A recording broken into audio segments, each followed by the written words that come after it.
اگر در چند روز آینده نشانه‌های پیشرفت در حل نزاع حاصل نشود، ایالات متحده آمریکا میانروی برای صلح روسیه و اوکراین را کنار می‌گذارد. روز جمعه بعد مذاکرات با رهبران اروپایی و اوکراینی، کاتب دولتی ایالات متحده آمریکا مارکو روبیو گفت پرزیدنت دونالد ترامپ تلاش دارد سازش به دست آید. ولی اگر نشانه‌های پیشرفت به چشم نخورند، مسئله دیگری مقیاس جهانی هستند که ایالات متحده با آن برتری خواهد داد.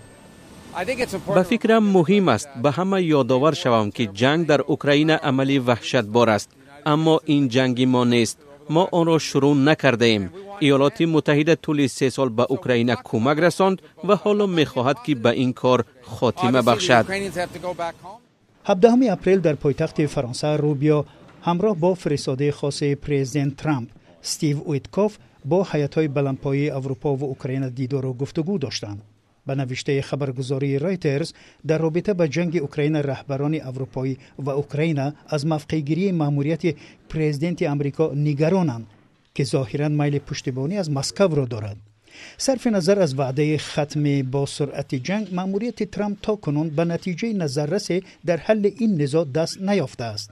ماه گذشته اوکراین به پیشنهاد ترامپ درباره آتش‌بس موافقت کرد، ولی مسکو آن را نپذیرفت. آن زمان جانب‌ها راضی شدند که از حمله به پایگاه‌های انرژتیکی و جنگ در بحر خودداری می‌کنند، ولی تا امروز مسکو و کیف یکدیگر را با ویران نمودن این سازش متهم می‌کنند.